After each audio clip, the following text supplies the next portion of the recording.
Personally, I feel so strongly that sustainability needs to be at the core of how business runs, right? We need to operate ethically in a way that improves our environment and contributes to our local communities because it makes business sense as well as it being the right thing to do. And so for that to be true, everyone in the company needs to be involved. It can't be a specific team or 20 people that work over there in that function that do our ESG stuff. It has to be something that everybody in the organization has accountability for. And I suppose when we start from the everybody does something, we position our ESG goals alongside our performance goals. So when we do our annual appraisals, when we submit our goals, we have our business goals, we have our personal development goals, and we have our social goals where we submit one thing that we can do to make things better.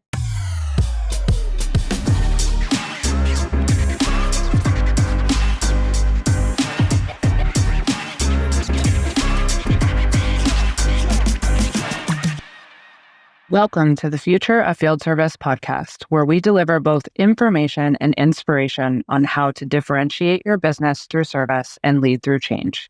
I'm your host, Sarah Nicastro, and I'm here to guide you through conversations around the trends that matter most, from business transformation and customer-centric innovation to the service evolution and attributes of effective leadership.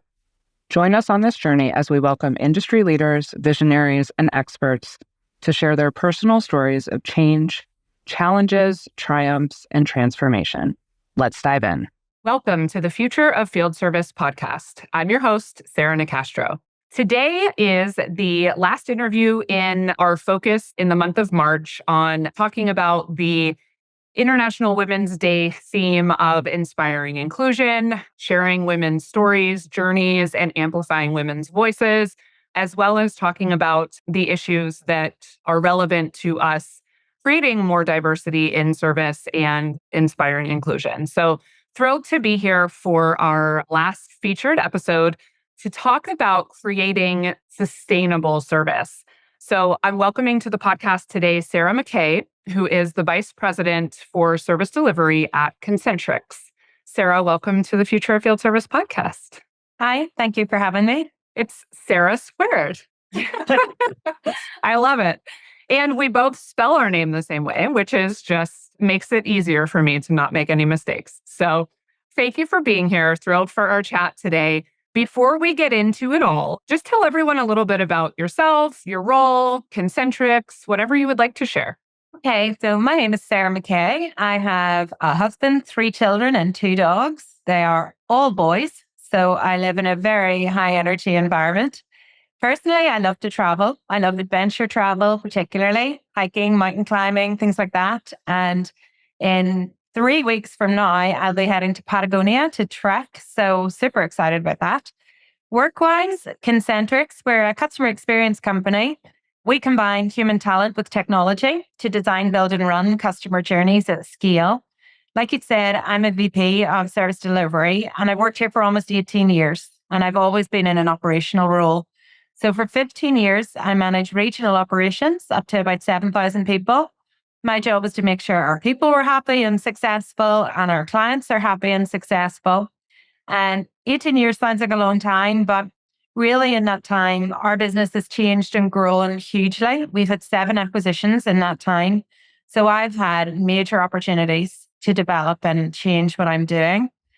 For the last 2 years, I've moved into a more strategic role. I lead a Centre of Excellence for Performance Management. So I define how we measure, what our go-to processes are, and create an operating system to guide the team. But I also represent client success on our ESG leadership team. So working through our environmental or diversity targets and goals, and working on those projects that contribute to our overall commitments. Awesome. What a journey. Okay, so I have a couple questions that aren't on our outline. How old are your boys? My boys are 15, 12, and 8. And I can tell you that just before we started recording this, my 12-year-old sent me a text message saying, "Mom, guess what? I've got a girlfriend." So I am completely from knowledge, but I'm not quite sure what to do with that information. But yeah. Yeah. I don't think you can ever be ready for that. And then my second question related to what you shared is, so you have Patagonia coming up, but thus far that you've been, what has been your favorite adventure travel destination? Without a doubt, Kilimanjaro. So at this time last year, I was at the top of Kilimanjaro in Tanzania. Oh, it's freestanding mountain in the world. And I can't even tell you, to stand at the top of Kilimanjaro and watch the sunrise over Kenya. It's the only point in the world where you can see the actual curvature of the earth because there's nothing on the horizon. It was just the most special experience. And my poor husband thought that that would scratch the itch on my adventure plans. And all it's done is introduce me to more people who've done more things and add more to my list. So once I go to Patagonia, then when I come back, I want to go to Slovenia and climb Mount Triglav in the Julian Alps. So I now have a long list of things to do and places to go. Okay. All right. So we're going to have a separate chat about this because I want to pick your brain on some things, but I love it. Okay.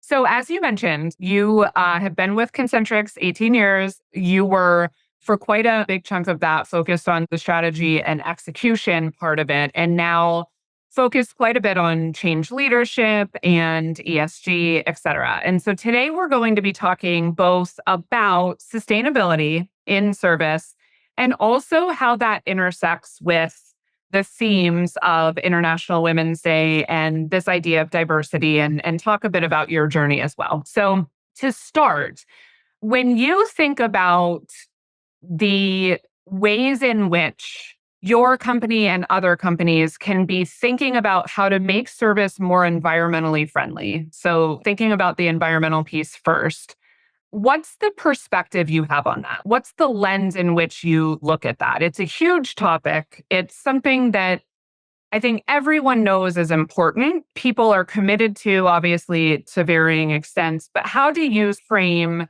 your approach to that journey at Concentrix?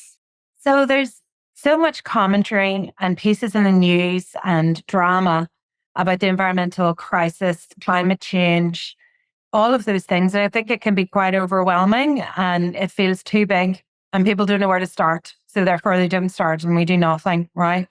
The approach that we take is we are a company of 450,000 people now, nearly 500,000 people in our company. Mm-hmm. So we have huge opportunity and huge responsibility to do something.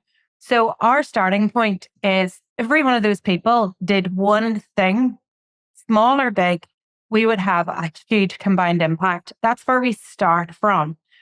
Personally, I feel so strongly that sustainability needs to be at the core of how business runs, right? We need to operate ethically in a way that improves our environment and contributes to our local communities because it makes business sense as well as it being the right thing to do.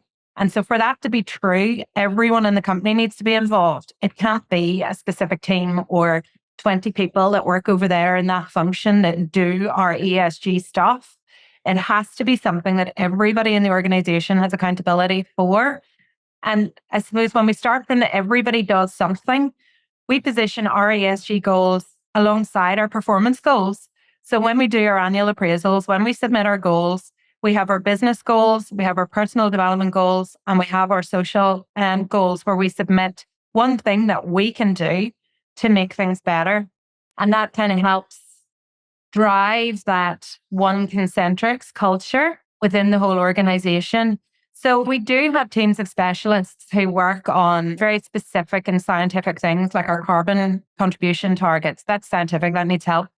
But we have 450,000 pledges from our game changers that could range from litter picking. It could be that they're going to support a local food shelter. It could be that they're going to take up composting. Everybody makes their own personal contribution in line with what they can do. And then that gives us overall a massive impact. And the truth is, it actually helps us build our employee engagement and our sense of belonging with the company because we can join people together. So if you live in Portugal and you want to do a beach clean, you can bring your team together and go and do that as a team building exercise. It hits multiple goals as well as doing the right thing. And one of the best things that I've done in my entire career has been leading what we call Project Change within our business. And it's a partnership with an organization called One Young World, who are amazing. But we go out and we ask the business, Give us your ideas. Tell us one project you'd love to do if you had the chance, if you were given the time, if you were given the resources to be able to do it. And we picked the top 10 ideas that come into us. And we have supported those and mentored those, given them the resources they need to deliver in our business. And what those people have done is huge. And they're from every level in our business, right? From entry level through to management level, through to accountants, through to salespeople, everybody. And these are things like we've had a girl in Brazil who had set up a migrant employment and refugee program. We've employed 70 migrants in Brazil through her training package, but not just giving them employment, help them settle in Brazil and understand how to live and how to navigate, society in Brazil. We have a girl in Bulgaria who is really passionate about bees and how bees support the ecosystem. She's adopted 600,000 bees, and in the next couple of years, we'll push that to 5 million. It's really opening up the eyes of our team to say, we're serious about it. We'll give you the resources. We'll help you to deliver, and really just lights a fire under people and encourages them to do something. And they then in turn encourage the people around them to do something. And, the effect is just like a ripple throughout the business. But that has given me so much energy over the last year to then take it to the next level. And I've just been on the rounds of completing roadshows to launch Project Change 2024. So we'll have another 10 people can do another 10 amazing things. And that'll be our growing network within the business from an activist point of view. I love that. That's an amazing initiative. And I think the point about how it helps with employee engagement and helps build that sense of purpose and connection to the company is a really good point.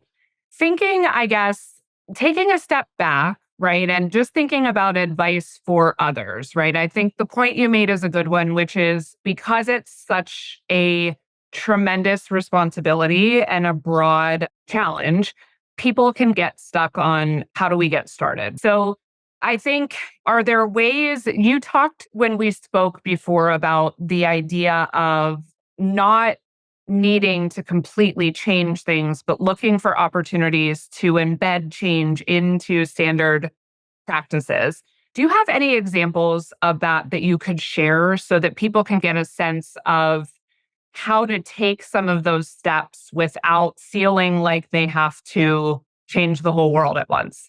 Yeah, so I think the basic starting point for me is I don't know all the things. I don't have all the answers. I don't know all the solutions to all the problems, right? I am not going to be able to solve climate crisis and food scarcity and all of those different challenges that we have in the world. So I think it was really important to me to talk to the team, first of all, what are you passionate about? And we will see that depending on the country that people are in, they will have different focuses based on, kind of what's going on around them. So some countries are really experiencing significant issues through climate crisis. So they will be most focused on energy reduction and how we reduce our energy. But we go out and ask them. And in the UK, for example, the projects that came to us from the UK that people most want to work on are things around poverty. How do we support people who are struggling right now? How do we help with food banks? How do we contribute? And it doesn't have to be fundraising. We think of things in a give money, give time, give things triad. If you don't have the money to fundraise, well, then go and donate time. And that's how we structure it. But my starting point was to sit down and ask people, what would you like to do in the framework of our ESG goals? What kind of most gets you excited and what would make you feel most like you had been able to do something? And then you can relate it personally back to that individual. For me, mentorship is something that I get hugely involved in and help promoting women in business. And so I give my time to mentor schoolgirls in leadership because I can see the difference I'm making in that. Mm-hmm. My input to how do we reduce our carbon footprint in the business is not going to be great because I don't know. I don't know the answers. I don't have those skill sets. I think about what skills have I got that I can give to somebody else. Mm-hmm. And then somebody else will have the skills to calculate our carbon footprint and be able to reduce our utility consumption. And that's where that person's skills can most be involved. And we also sought out organizations who can help us. So One Young World are a great organization to be involved in. And they give you another level of mentorship and support for your team to help them understand how to develop their ideas and take them forward.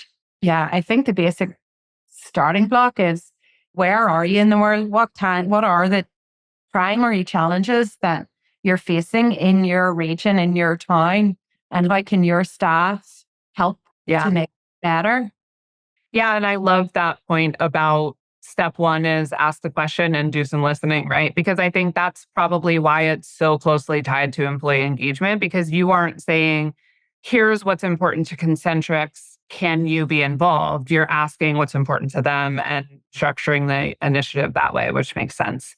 Okay. So the next area I want to talk about is around well-being. So can you talk a little bit about why well-being is such an important topic across what sort of layers? What's your take on this as a focus?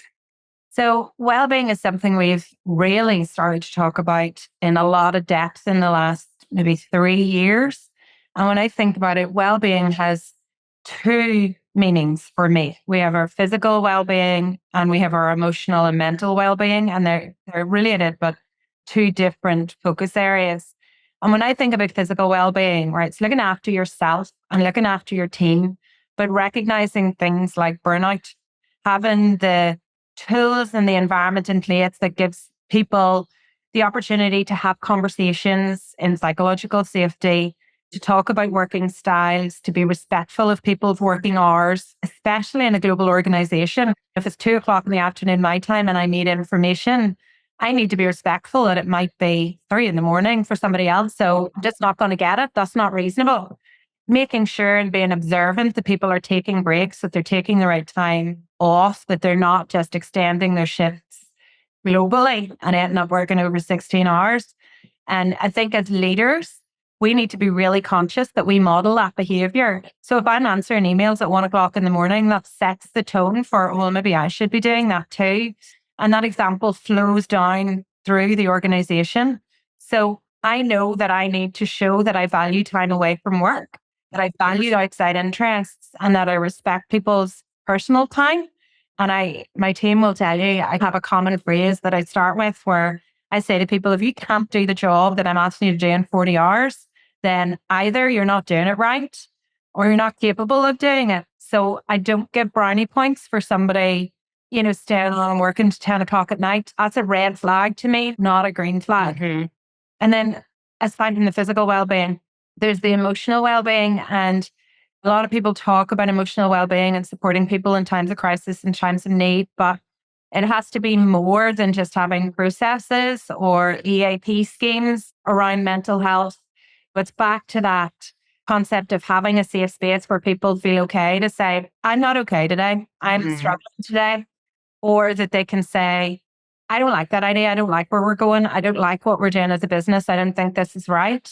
And I think that starts from, you talked about it earlier on, that sense of purpose in the business. So it's such an old story, but I love that story of the janitor in NASA. And when he was asked what he did in NASA, he said he put people on the moon, right? I love that because everybody in our business has impact. Everybody, regardless of what job they do. And just because I have the title vice president does not mean that I have greater impact than anybody else. Like, I've been here for longer. I love sitting down with the team and figuring out what is our sense of purpose. What is it that we're trying to do? What is our why? And you think about Simon Sinek and all of his teaching and getting that collective vision. And I think all of that flows then into emotional well-being because you've got a yardstick and this is what we want to do. This is who we want to be. And if we deviate from that, then people have a clear idea that they can challenge. And in that space, I think that helps support emotional well-being from the foundation.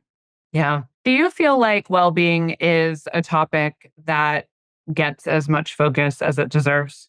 Yeah, we talked about this in the prep. I think when times are good, it's really easy to talk about well-being and really easy to talk about employee satisfaction.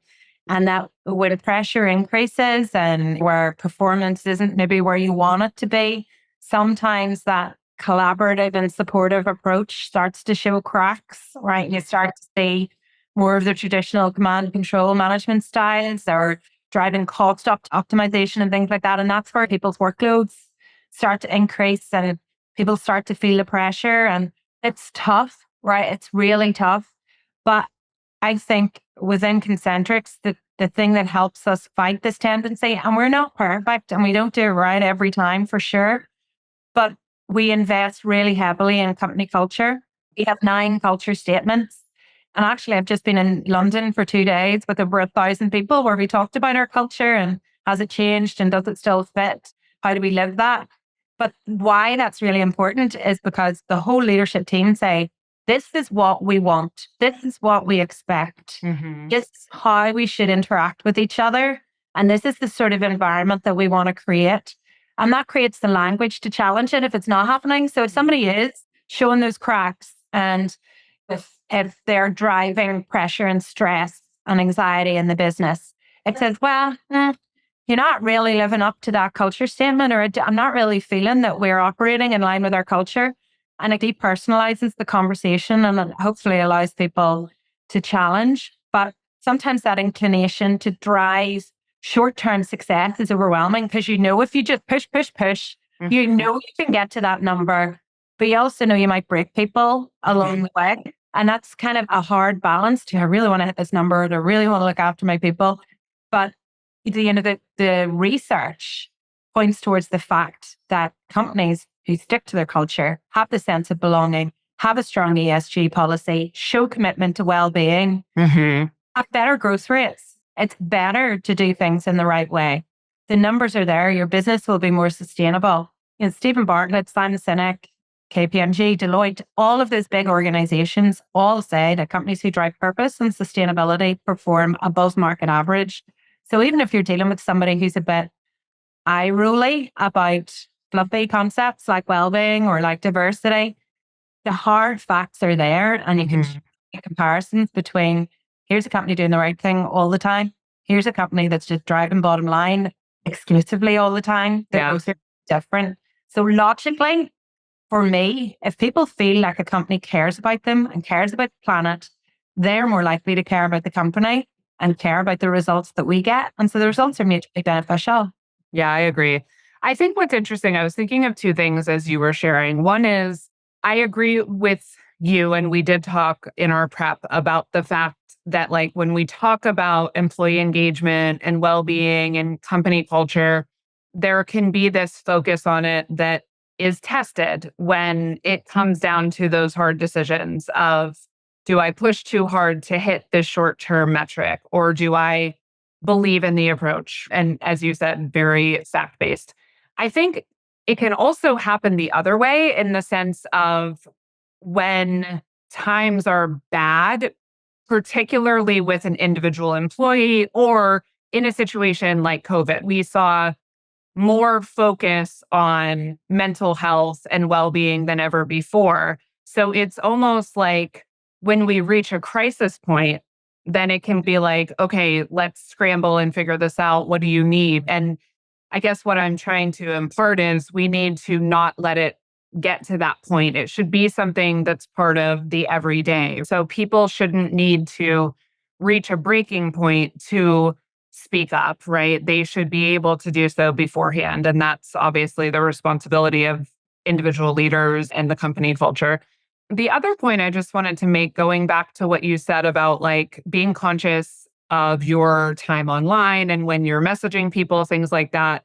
I've heard so many stories about the impact, thinking about the focus on women this month. And as a mom myself, thinking about the impact that has also specifically from male leaders. So male leaders being conscious of showing that example of not always being on, showing that example of doing school pickup or attending this event, and how that helps normalize it as not only a thing moms will want to do, but that any parent should have the ability to do at times, or have that balance. So I was just thinking about that as well.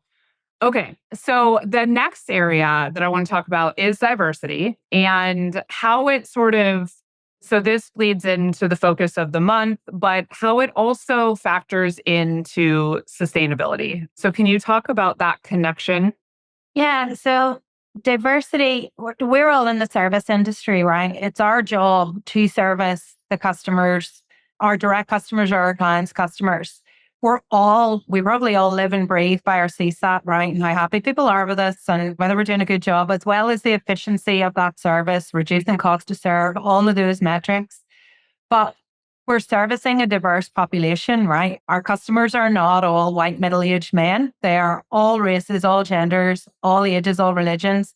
So if we don't have people in the service industry who are making decisions about how to serve those people, then we're just not going to have the right answer. So for me, diversity means that everybody comes with a different perspective, different learned experience, different backgrounds, different preferences. So if we have all of those people at the table deciding what the plan of service looks like, then we get a better answer to our customers, get better efficiency, get better cost to serve, and all of those things. So for me, diversity means innovation and growth. And if we have new people, new experiences, we'll get new answers. If we have the same people making the same decisions, we'll get the same answers. And that's why diversity of thought is so important to me. And it's not, I know we're an International Women's Day, but it's not just based on women, right? It's based on race, it's based on religion, it's based on age. And the more different people with different perspectives that you can have at the table, the better the quality of the conversation is. And sometimes it's awkward, right? Sometimes I don't like the answers because I don't understand. I'm not comfortable with that. But it's better to have that conversation and understand, because we're all representing a portion or a subset or a cross-section of the community. So essentially, we're all championing our groups when we come to the table with ideas. Yeah. And I think that ties back to the cultural tenets that you have of it is better if we're all challenged. And if we can do so respectfully and we can do so to align to our objectives and those sorts of things, then it, like you said, it creates context for people to operate within, so that even if a conversation is uncomfortable because it's challenging you, it's not uncomfortable because any single party is being made to feel uncomfortable or different. It's more so just because it's a learning experience. Yeah. Yeah. Yeah. So thinking about the theme of inspiring inclusion, right? You've been at Concentrix about 18 years. So that's a good chunk of time to see a whole lot of change and transformation and innovation. What have you witnessed in terms of the diversity, and what are your thoughts on what needs to happen, not only within your business, but in service overall, to create more diverse, inclusive, and equitable organizations? Yeah. So in some respects, there's been a lot of progress. We are being challenged to report on our gender equality, to be public about our percentages of whether it's people with disability or women in leadership or whatever it is. We have to declare in some countries our gender pay gap. So those are all positive steps. And we actively target in Concentrix our percentage of females in leadership, not through quotas, but through internal development and promotion. But I was at an International Women's Day event the other day, and the most depressing fact in the world that I heard was that it's going to take, at the rate we're progressing now, it's going to take another 136 years before we achieve gender parity. And I thought, God, I thought we'd move further than that.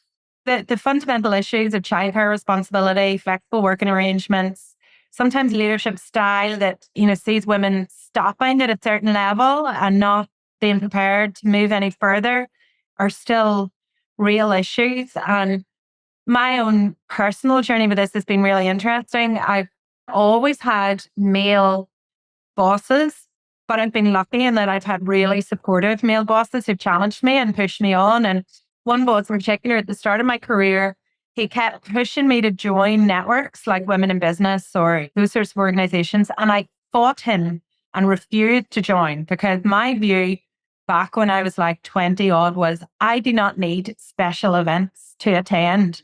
I can network perfectly happily in a mixed environment. And I took it really like defensively that he was asking me to do this.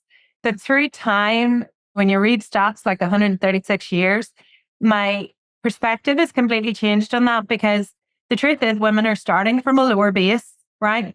We have more things and different things to deal with to get to the same place that men are at now. And so I actually have completely gone 180 on this. And I feel that it's the responsibility of women who have made it in leadership roles to seek out and support the next cohort of female leaders coming on, because we can prepare them for the journeys and the challenges that they're going to have. And we should be, so that they don't have to experience the same challenges maybe that we did. Now I seek out groups and organizations who support women in business.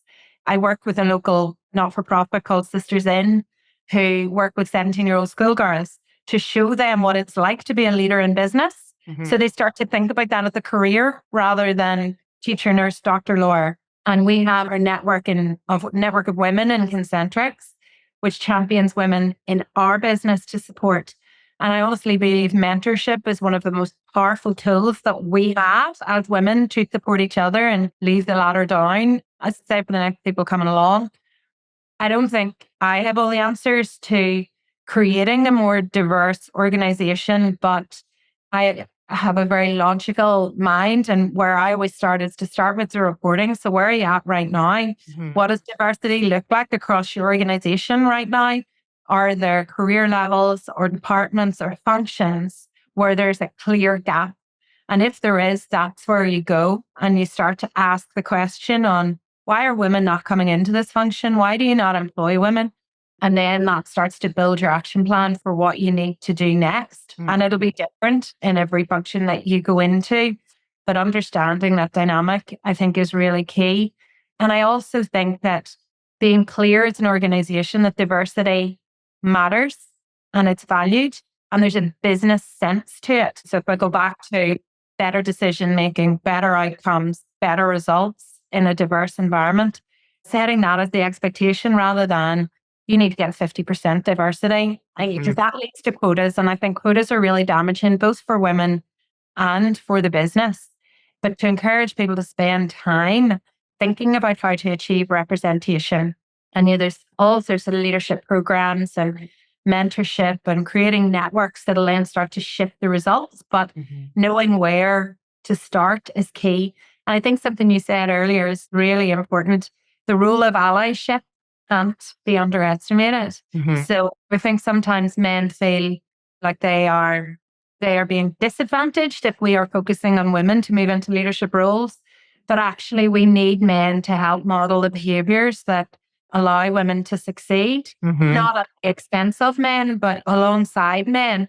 So our network of women includes as many men as women, because they need to understand what our experience is like. I mean, understand how to support us within the business, and then understand what part they have to play in that story. And I think if we do those things, that kind of helps turn it from a spreadsheet exercise of you need to hit this number to actually being something that's sustainable and grows within the business. But it certainly takes time. I love that you shared your feeling about those women's groups early on, because I've been challenged in creating content on this platform about women in service, or talking specifically about gender equity or gender parity, or talking about some of the challenges women face. And when I get that feedback, it's often, if you want equality, stop talking about it as its own thing.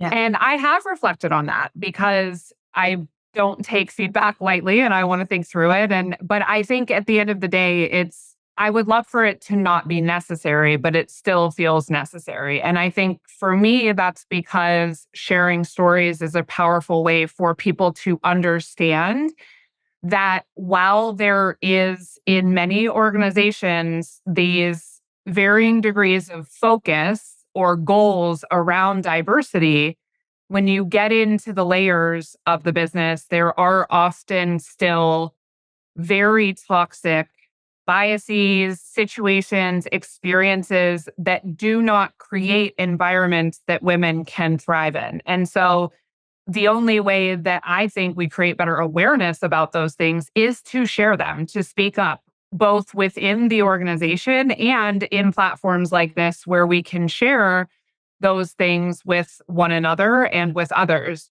So to me, that's really important. And I also agree that I think women should feel a call to help others. I also think men should feel a responsibility to play a huge role in hopefully shortening that 136-year metric to the extent they can. We heard last week from Daniel, who talked about why he feels passionate about this topic and the actions that he's taking in his organization to really become more creative. But it goes back to that focus on inclusion. Like, you can have these, to your point, when people set these diversity goals, these benchmarks, you can argue like what you measure gets attention. And so fine. But at the same time, if you are creating a goal to bring more women into an organization where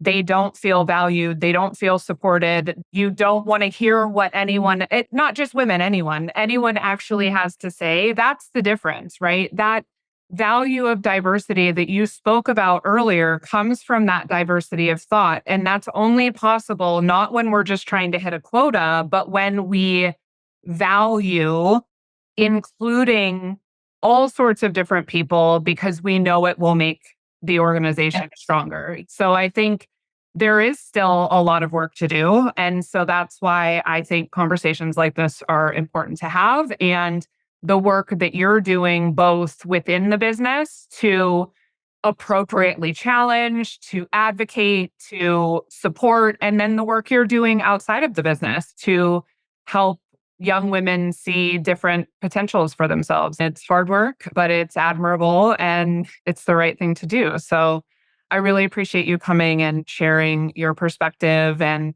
I guess my last question would just be, after 18 years as in service and as a leader, is there any final thoughts, anything you would want to say to young women starting out or to anyone on the topics that we've been talking about today?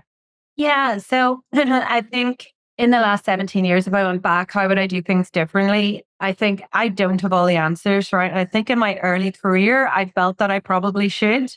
And if I was asked a question, I should know the answer to it.